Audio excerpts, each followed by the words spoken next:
Gilbert's fingers traced the elegant calligraphy on the cream-colored envelope. Mr. Robert Harrison. The wedding invitation felt heavier than it should have, weighted with 32 years of seeking approval that never came. He set it beside the stack of other invitations, friends, colleagues, former students, all people who celebrated his life rather than questioned it. The modest living room around him told the story of a man who found richness in simplicity. Sheet music scattered across the coffee table, a worn piano bench, photographs of smiling students from years of school concerts. This was Gilbert's world, built note by note, relationship by relationship. Before we jump back in, tell us where you're tuning in from.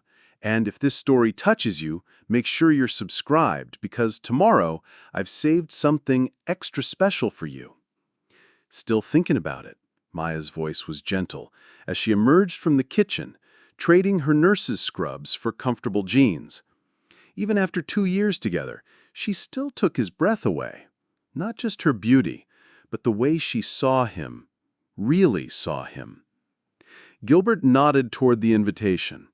Just wondering if I'm setting myself up for disappointment. Again. Maya settled beside him, her hand finding his. Tell me about the piano. He knew exactly what she meant. 8 years old, fingers dancing across keys, lost in melody. His father's heavy footsteps, the sudden silence as Robert's hand slammed the piano lid shut. Music won't put food on the table, son. Time to grow up. Even now, Gilbert could feel those words sting, how his small hands had trembled, pulling back from the keys. That piano was sold within the month. I kept playing anyway, Gilbert said softly. At school, during lunch, Mrs. Alvarez would let me use the music room. And look what that led to. Maya squeezed his hand. 25 years of teaching. Hundreds of kids who found their voices because of you. Gilbert sealed the envelope with steady hands. Are you ready for him to say no? I've been ready my whole life, Gilbert replied, placing it with the others to be mailed. But as he did, he couldn't shake the hope that maybe, just maybe, this time would be different. The invitation arrived Tuesday morning, sliding through Robert Harrison's mail slot like an unwelcome reminder. He stared at Gilbert's address and felt his jaw tighten. His coffee grew cold as he read the elegant script with growing irritation. Mr. and Mrs. Gilbert Harrison request the honor of your presence. Honor, Robert muttered, tossing it onto his mahogany desk. What honor is there in a music teacher's wedding? From the adjoining room came shuffling papers. Daniel, reviewing contracts for the family business Robert had built from nothing. Daniel understood sacrifice and ambition, made his father proud with every deal. Daniel had chosen correctly. Robert picked up his phone and dialed before he could second-guess himself. Hello? Gilbert's voice was cautious. I got your invitation. I won't be coming. Silence stretched between them, filled with 25 years of disappointment. Dad, it's my wedding. Maya seems nice, but this whole thing is embarrassing. A high school music teacher getting married in some field? What am I supposed to tell people? Teaching isn't embarrassing, Dad. 25 years of wasting your potential is. You could have been something, Gilbert. Law school, business school, something with prestige. Instead, you're babysitting teenagers for $30,000 a year. Daniel appeared in the doorway, his expression carefully neutral. My students they're not your legacy. Robert cut him off. A man's legacy is what he builds, what he leaves behind. Buildings, businesses, something that matters. When Gilbert finally spoke, his voice was barely a whisper. I understand. Thank you for being honest. The line went dead. Robert expected to feel vindicated. Instead, there was only hollowness. "That was harsh," Daniel said quietly. "Someone has to tell him the truth." But as Robert tried to focus on quarterly reports, his mind kept drifting to Gilbert's voice, to the moment hope had drained from his tone. The crumpled invitation lay on his Persian rug, like an accusation. Lincoln High School felt different after hours. Gilbert found solace in the music room, surrounded by instruments and memories of countless young voices finding courage. He sat at the piano, letting his fingers find familiar chords, as his phone buzzed with Maya's text, "How are you holding up?" Instead of answering, he played the melody he'd been working on for the wedding. Now it felt like a eulogy for a relationship that never quite lived. "Still composing, I see?" Mrs. Alvarez stood in the doorway, her silver hair catching fluorescent light. At 78, his former choir director moved with purposeful grace that had commanded respect from generations of students. "Mrs. A, what are you doing here so late?" "Could ask you the same. Though I suspect it has to do with that phone call." Gilbert's hands stilled. "He's not coming." "Your father?" When Gilbert nodded, she continued playing. "Let me tell you about Legacy Gilbert. Sarah Chen, remember her? Shy thing who couldn't carry a tune?" Gilbert nodded. "She's a pediatric nurse now. Sings lullabies to sick children. Uses breathing techniques you taught her. Marcus Williams, angry kid, headed for trouble, until you put drumsticks in his hands. Running a community center in Detroit, teaching music to at-risk youth." The harmony grew richer between them. "Jennifer Lopez got into Juilliard. Credits you with showing her music is healing. David Kumar is a pediatric cardiologist who says you taught him to listen." Gilbert's throat tightened. "Dad thinks none of that matters." "Oh, my dear boy." Mrs. Alvarez's hands came to rest. "You built something extraordinary. You built hope in kids who had none, confidence in voices afraid to sing. What's a building compared to that?" As her footsteps faded down the hallway, Gilbert remained at the piano. This time, the melody didn't sound like a eulogy. It sounded like hope. Telling and preparing this story took us a lot of time, so if you are enjoying it, subscribe to our channel. It means a lot to us. Now, back to the story. Daniel Harrison stood on Gilbert's porch Thursday evening, clutching wine and wrestling with conscience. The modest house with hand-painted shutters seemed to mock his sterile penthouse. Everything about Gilbert's life looked effortless, authentic in ways Daniel's success never had. "Danny," Gilbert's surprise was genuine. "What are you doing here?" "Thought I'd check on you." The living room was warm with evening light, sheet music scattered across wedding notebooks. It looked lived in, loved in, everything Daniel's apartment wasn't. "Dad's worried about you." Daniel lied, hating himself for it. "Worried? Is that what we're calling it?"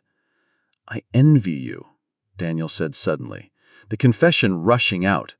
"Your house, your life, the way Maya looks at you, the way you wake up excited about what you do." "Danny, you're successful." "I hate it." The admission hung between them. "Every morning I dread the day. I'm drowning in debt trying to maintain Dad's image, driving cars I can't afford to impress people I don't like." Gilbert set down his wine, studying his brother's face. "Someone has to be what Dad wants," Daniel continued, voice cracking. "And it was never going to be you. Not because you're not good enough, but because you're too good for his small definition of success." The silence was different now, charged with honesty. "I have ulcers, stress-induced. But how can I change? If I walk away, what was the point?" "Maybe the point was supposed to be about being happy," Gilbert said gently. Daniel looked around the room again. Not sparse, but curated. Every item had purpose, meaning. "You're welcome at my wedding," Gilbert said, "not as Dad's representative, but as my brother." For a moment, Daniel imagined it, sitting in that countryside venue, watching Gilbert marry someone who loved him completely, surrounded by people who celebrated, rather than judged. It sounded like freedom. "I'll think about it," Daniel said finally. As he prepared to leave, Gilbert hugged him, something they hadn't done in years. Standing on the porch, Daniel looked back at warm light spilling from Gilbert's windows. For the first time in years, he wondered what his life might look like if he had courage to disappoint their father. Saturday morning dawned crisp and clear. But as Robert tried to focus on quarterly reports, his mind kept drifting to Gilbert's voice, to the moment hope had drained from his tone. The crumpled invitation lay on his Persian rug like an accusation.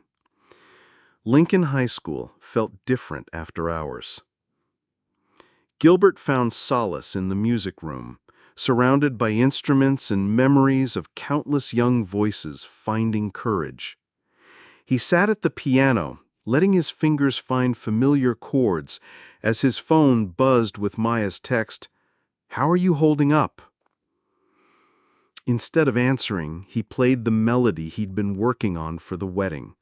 Now it felt like a eulogy for a relationship that never quite lived. "Still composing, I see." Mrs. Alvarez stood in the doorway, her silver hair catching fluorescent light. At 78, his former choir director moved with purposeful grace that had commanded respect from generations of students. "Mrs. A, what are you doing here so late?" "Could ask you the same." She settled beside him, playing simple harmony to his melody. "Though I suspect it has to do with that phone call." Gilbert's hands stilled. "He's not coming." "Your father?" When Gilbert nodded, she continued playing. "Let me tell you about Legacy, Gilbert. Sarah Chen? Remember her? Shy thing who couldn't carry a tune?" Gilbert nodded. "She's a pediatric nurse now. Sings lullabies to sick children. Uses breathing techniques you taught her. Marcus Williams? Angry kid headed for trouble until you put drumsticks in his hands? Running a community center in Detroit, teaching music to at-risk youth." The harmony grew richer between them. "Jennifer Lopez got into Juilliard, credits you with showing her music is healing. David Kumar is a pediatric cardiologist who says you taught him to listen." Gilbert's throat tightened. "Dad thinks none of that matters." "Oh, my dear boy."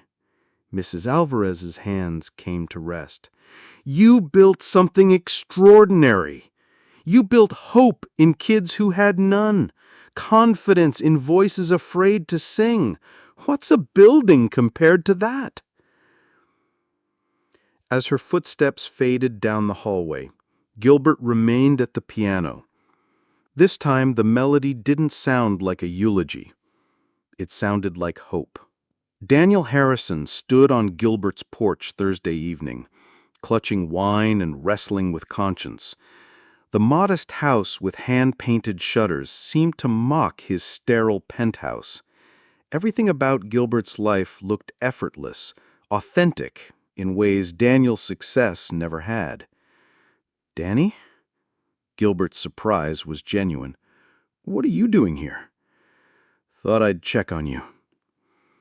The living room was warm with evening light, sheet music scattered alongside wedding notebooks.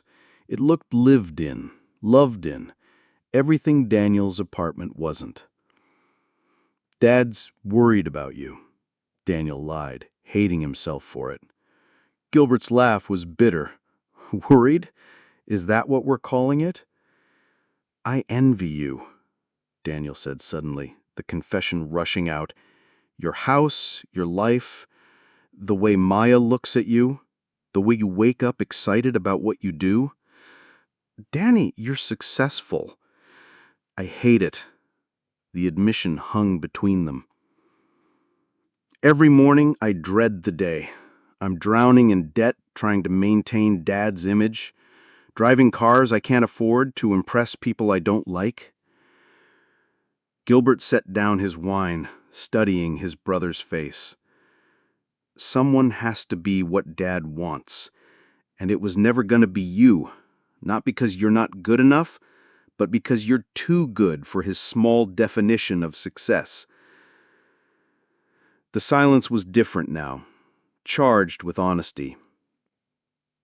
I have ulcers, stress-induced. But how can I change? If I walk away, what was the point? Maybe the point was supposed to be about being happy, Gilbert said gently. Daniel looked around the room again. Not sparse, but curated. Every item had purpose, meaning. You're welcome at my wedding, Gilbert said. Not as Dad's representative, but as my brother. For a moment, Daniel imagined it, sitting in that countryside venue, watching Gilbert marry someone who loved him completely, surrounded by people who celebrated rather than judged. It sounded like freedom. I'll think about it, Daniel said finally. As he prepared to leave, Gilbert hugged him, something they hadn't done in years. Standing on the porch, Daniel looked back at warm light spilling from Gilbert's windows. For the first time in years, he wondered what his life might look like if he had courage to disappoint their father. Saturday morning dawned crisp and clear at Meadowbrook Farm. The countryside venue looked like a fairy tale. Rolling hills dotted with maples in full fall glory, a rustic barn decorated with string lights, a meadow perfect for outdoor vows. Gilbert stood watching his chosen family transform the space into something magical. It had nothing to do with money and everything to do with love. "Professor Harrison," Marcus Williams called from the makeshift stage, setting up drums. The angry kid who'd found peace behind drums was now a successful community center director. Wouldn't miss this for anything. Gilbert looked around in wonder. Sarah Chen directed flower arrangements with choir formation precision. Jennifer Lopez tuned guitars with former students who'd formed a quartet just for today. Mrs. Alvarez supervised from near the altar, ensuring every detail honored the couple's vision. Former students had driven from 3 states, bringing families, talents, and gratitude. Maya's co-workers arrived with homemade food and infectious enthusiasm. Current students had convinced parents to let them help. "Mr. H!" 15-year-old Jessica bounded over with a clipboard. "Sound check time!" As Gilbert moved through the space, conversations happened every few minutes. David Kumar thanked him for the recommendation letter that got him into Hopkins. Amy Rodriguez credited him with teaching her to listen for music beneath people's words.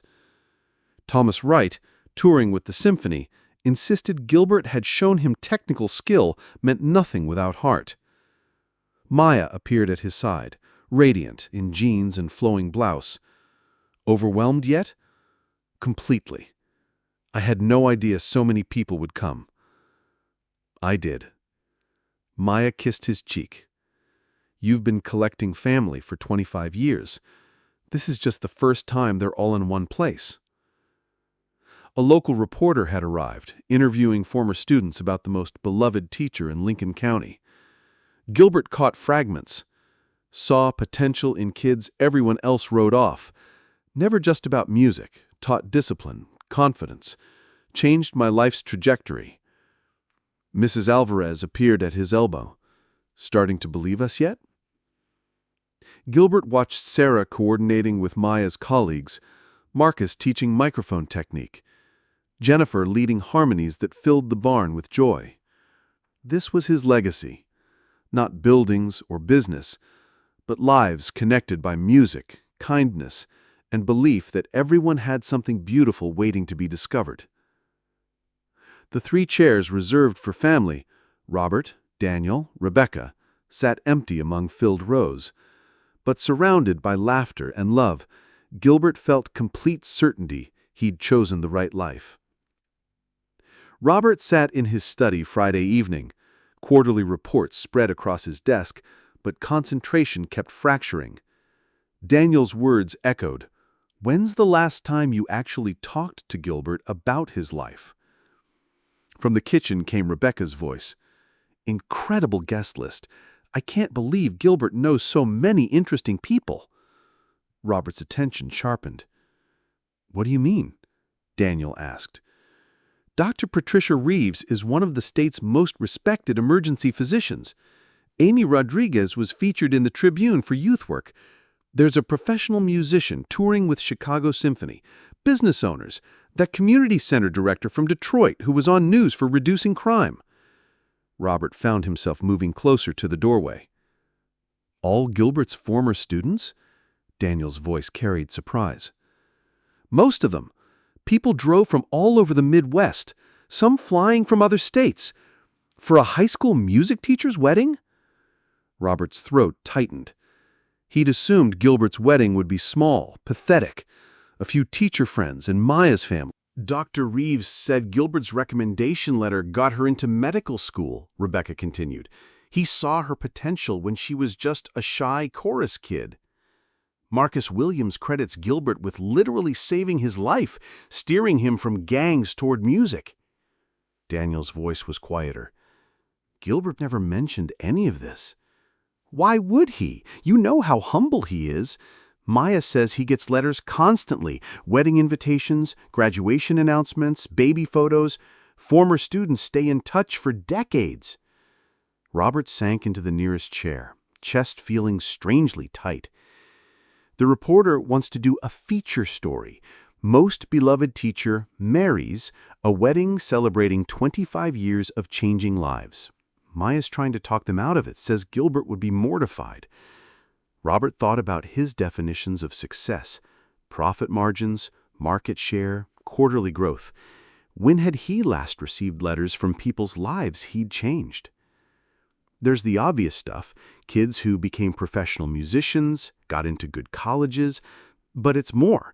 Students dealing with divorce who found stability in Gilbert's classroom, kids being bullied who discovered confidence through solos, kids failing other classes but thriving in music, which motivated improvement everywhere else. Robert closed his eyes, thinking about his study walls, lined with awards, certificates, business achievements. Impressive, certainly. But when had someone last thanked him for changing their life? The hospital music program was Gilbert's idea. He volunteers twice weekly, plays for patients and families. Pediatric ward requests him specifically. Kids call him Piano Man. Robert picked up his phone, staring at Gilbert's number. His finger hovered over call as Rebecca's words echoed. "Most beloved teacher marries, a wedding celebrating 25 years of changing lives." 25 years of building something that mattered in ways Robert was only beginning to understand. Maybe it wasn't too late to be part of it. Gilbert's phone rang at 7:30 Saturday morning. His father's name on the display was the last thing he expected. "Gilbert." Robert's voice sounded strained, uncertain. "I wanted to call before your wedding." Gilbert sat up, instantly alert. "Dad?" "I've been thinking about what I said. Maybe I was hasty." Hope and wariness warred in Gilbert's chest. "Hasty? I heard about people coming to your wedding. Important people, successful people." Robert's voice carried odd respect. "I didn't realize you had those connections." The hope began curdling. "What connections?" "Doctors, business owners, that symphony musician. These are impressive, accomplished people." "They're my former students, Dad." "Exactly, which means you have influence, networking opportunities. I underestimated your position's potential." Robert's confidence grew. "A teacher producing that caliber of graduates, there are ways to monetize that. Consulting, private tutoring for wealthy families, maybe a music academy." "Dad," Stop. I'm trying to apologize. I want to come to your wedding. We can discuss opportunities afterward. There are no business opportunities. Gilbert's voice strengthened. These people aren't networking contacts. They're human beings whose lives I was privileged to be a part of. You're being emotional. To what? Turn meaningful relationships into profit margins? Exploit kids I taught when they were vulnerable? Gilbert paced to his window. That's not who I am, Dad. Then what's the point of influence if you don't use it? The point? I laughed without humor. Sarah Chen sleeps better because she learned breathing techniques in my choir. Marcus Williams chose drums over gangs. Now 30 Detroit kids have the same choice. Jennifer Lopez discovered her voice and shares that gift with the world. But what do you get? Gilbert looked at Maya, watching with fierce pride, then at his garden where autumn flowers bloomed despite approaching winter.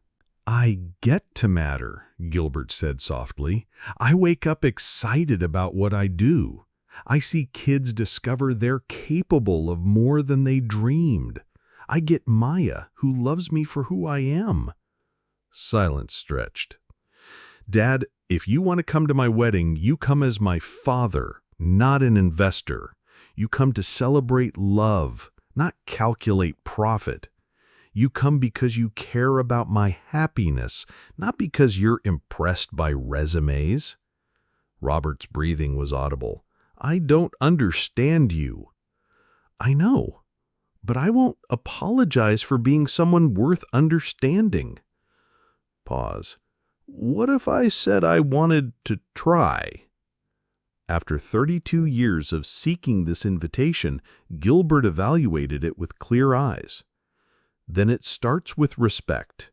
Respect for my choices, my life, the woman I'm marrying. It starts with letting go of what you think I should be and getting curious about who I am. The wedding starts at 3, Dad. Meadowbrook Farm on County Road 15. 3 empty chairs in the family section. If you come to witness my joy, not evaluate my connections. Gilbert ended the call, hands shaking slightly, not from anxiety but relief. Maya wrapped her arms around him. I'm proud of you. Think he'll come? I think today you finally became free, whether he comes or not. At 3 o'clock, Gilbert stood at the altar in Meadowbrook's meadow, heart pounding with nervous joy. The autumn afternoon was perfect. Crisp air carrying fallen leaves' scent, golden sunlight filtering through surrounding maples like nature's cathedral. Nearly 200 people sat before him, faces glowing with genuine happiness. Mrs. Alvarez dabbed at her eyes in the front row. Marcus stood ready at drums while Jennifer's quartet held instruments with reverent attention. Gilbert's eyes swept the crowd. Former students from across the country, Maya's colleagues who'd become friends, current students whose parents let them witness the best teacher in the world get married. Each face represented connection, life touched, relationship built on respect and care. In the family section, 3 empty chairs stood like quiet statements. Then Jennifer's voice soared over the meadow in a song she'd composed for this moment, her wedding gift to the teacher who'd helped her find her voice. The melody spoke of love, courage, choosing joy despite uncertainty. When Maya appeared at the meadow's edge, Gilbert's breath caught. She'd foregone white for flowing autumn leaves color, dark hair adorned with wildflowers matching their celebration's informal elegance. She moved toward him with quiet confidence, smile radiant, eyes never leaving his face. Friends, began Pastor Williams, a former student's father who'd become family friend. We gather not just to witness marriage, but celebrate love that's proven its strength, kindness, and ability to inspire others. Maya and Gilbert have written their own vows, he announced. Gilbert. Gilbert steadied his hands, focusing on Maya's face. Maya, when I met you, I was seeking approval from someone who couldn't see me. You taught me being seen isn't about changing who I am. It's finding someone brave enough to love what they discover. You've stood beside me through doubt and disappointment, never trying to fix me, but believing I was enough so completely I had no choice but to believe too. I promise to love you with that same fearless certainty. I promise to build our life on authenticity, not expectation. I promise to choose us every day. Maya's voice was strong despite emotion. Gilbert, you are the kindest person I've ever known. Not weak kindness, but brave kindness. Choosing compassion even when it's not returned. Finding beauty in small moments. Changing lives without keeping score. You've shown me success isn't what the world sees, but who you become when no one's watching. That legacy isn't buildings or bank accounts, but love left in people's hearts. I promise to protect that beautiful heart, celebrate our life together, and remind you daily that you are exactly who you're meant to be. They exchanged simple bands Gilbert had designed, inscribed with their favorite songs line. This wasn't just wedding. It was testimony to choosing love over fear, authenticity over approval. I now pronounce you husband and wife. The kiss was tender, joyful, met with thunderous applause. Turning to face guests, Gilbert saw faces glowing not with polite wedding smiles, but genuine celebration. Walking back down the aisle, showered with wildflower petals, Maya squeezed his hand. "How do you feel, Mr. Harrison?" Gilbert looked back at the crowd, rising to follow them to reception. Complete. For the first time in my life, complete. Robert arrived at 4:15, gripping his Mercedes steering wheel as he stared at celebration unfolding before him. The ceremony was over. Guests mingled in the barn, laughter and music drifting across parking filled with plates from 6 states.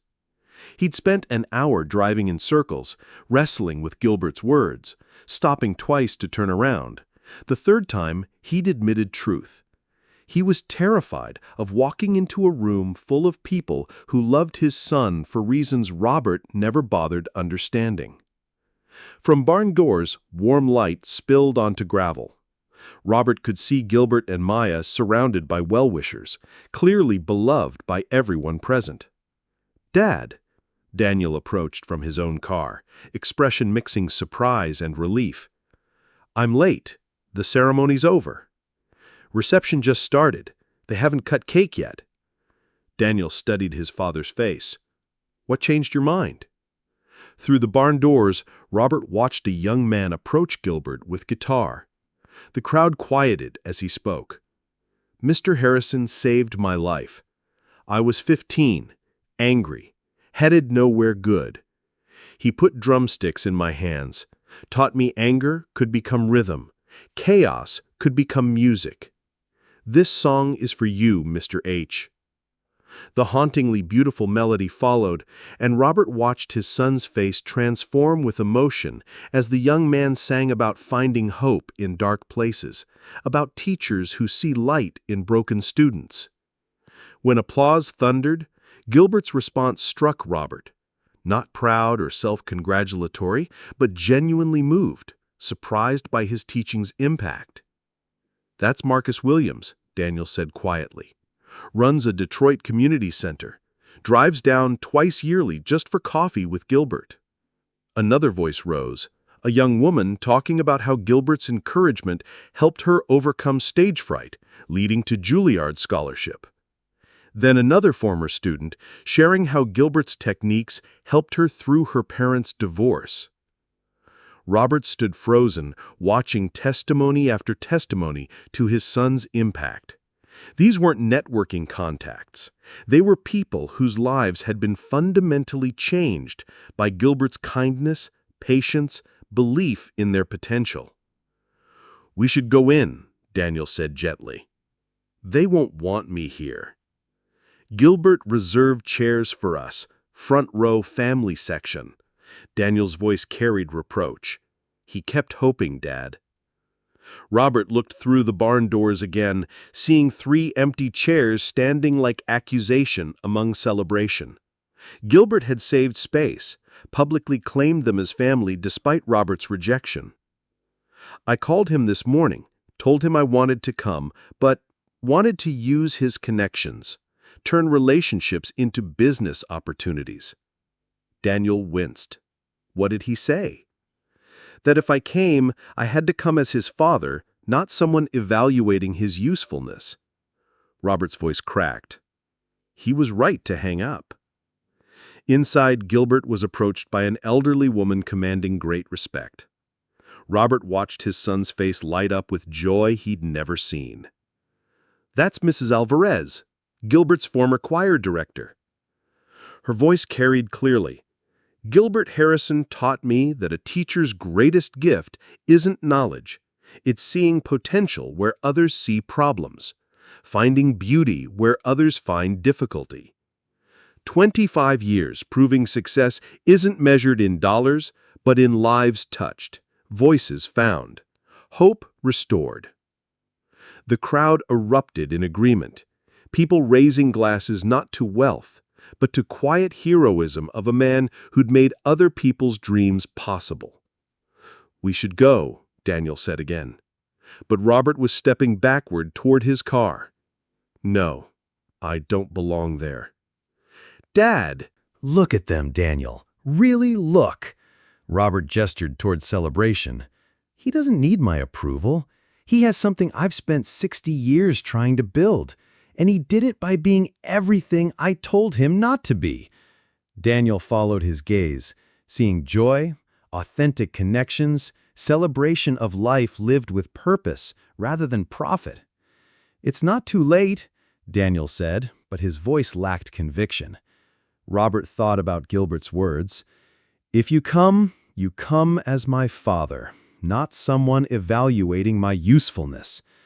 The problem was, Robert wasn't sure he knew how to be Gilbert's father anymore. He's better off without me. Look at what he built while I wasn't looking. Look at who he became despite everything I tried to make him. Maybe the greatest gift I can give him is to stop trying to change him. Walking back to his car, Robert could hear celebration continuing. Laughter, music, voices raised in joy. He'd missed the ceremony. Missed witnessing his son's happiness, missed the opportunity to be part of something beautiful. Driving away, Robert caught a glimpse in his rearview mirror of warm light spilling from the barn, people dancing and celebrating love that had nothing to do with status and everything to do with choosing each other. For the first time, Robert understood he'd been measuring success with the wrong ruler, and by the time he'd figured it out, it might be too late to matter. The last guests departed just after midnight, leaving behind a barn transformed by love. Gilbert and Maya sat alone under string lights, her head on his shoulder, both exhausted but glowing. Around them, empty tables held traces of evening, wildflower centerpieces, handwritten guest notes, and scattered cake remains. "How does it feel to be married?" Maya asked softly. Gilbert considered, thinking about the day that exceeded every expectation. Like coming home. Like I finally understand what I've been building all these years.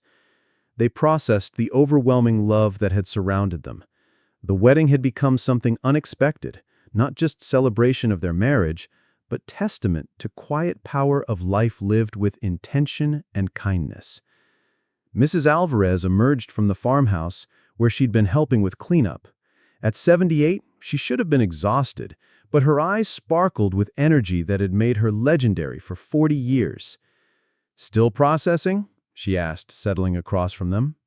"Still can't believe it happened," Gilbert admitted. "When I addressed invitations, I hoped maybe 50 people would come. Instead, you got a masterclass in legacy," Mrs. Alvarez said firmly. "Marcus Williams is naming his community center's music program after you. The Gilbert Harrison Music Therapy Initiative. Says it's the least he can do for the man who taught him broken things can still make beautiful sounds. Gilbert's throat tightened. Mrs. A? Jennifer Lopez is creating a scholarship fund for underprivileged kids to attend music camp. Sarah Chen is organizing former students to sponsor instruments for schools that can't afford them. David Kumar wants to start music therapy at his hospital. Maya squeezed Gilbert's hand as Mrs. Alvarez continued. Your wedding wasn't just celebration, Gilbert. It was a reunion of people whose lives you changed, and they're all inspired to change other lives in return. That's legacy. That's immortality. They sat quietly, watching string lights sway in autumn breeze. In the distance, Gilbert could see empty chairs from the family section. Do you regret it? Maya asked gently, following his gaze. That they weren't here? Gilbert thought about the question, surprised by his answer. I'm sad Dad can't see what you see, what Mrs. Alvarez sees, what all those people today see. But regret? No. I can't regret refusing to apologize for being who I am. Your father may come around, though her tone wasn't entirely convinced. And if he doesn't? Gilbert looked around at celebration remnants, evidence of community built on respect, affection, shared purpose. Then I'll keep building the family I started 25 years ago, one student at a time, one relationship at a time, one moment of believing in someone's potential at a time. Maya stood, pulling Gilbert to his feet. Dance with me, husband. There was no music except wind through maples, but Gilbert wrapped his arms around Maya, and they swayed under stars. Mrs. Alvarez watched with tears, remembering the shy young man who'd once sought her guidance about whether he had what it took to be a teacher. You know what the best part of today was? Maya murmured against Gilbert's ear. What? Watching you finally see yourself the way everyone else sees you. Not as the son who disappointed his father, but as the man who spent his life making other people's dreams possible. As they danced, Gilbert thought about Monday morning, returning to Lincoln High's music room to begin another week. New students to encourage, struggling voices to strengthen, young hearts to nurture. The work that had sustained him for 25 years would continue, building bridges of possibility one note at a time. His father might never understand that this was enough, that being beloved by hundreds of former students, making a difference one life at a time, choosing love over approval, was not just success, but the deepest fulfillment. But Gilbert finally understood it. As he held his wife under stars, surrounded by echoes of celebration that honored not wealth, but human connection and quiet courage, he knew no external validation could add to the completeness he felt. He had built something beautiful. He had chosen love over fear, authenticity over approval, purpose over profit, and that choice had given him everything that truly mattered. A partner who saw his worth, a community that celebrated his impact, and unshakable knowledge that his life had meaning. The string lights continued glowing in darkness, illuminating an empty barn that would return to ordinary function tomorrow. But for Gilbert Harrison, the music teacher who discovered that profound success is measured not in dollars, but in lives touched, the celebration would continue every day he walked into his classroom and helped another young voice find courage to sing. Up next, we have 2 more incredible stories that are waiting for you. Just click the image you want to watch, and it will take you there. If you enjoyed this video, make sure to subscribe. It would mean a lot.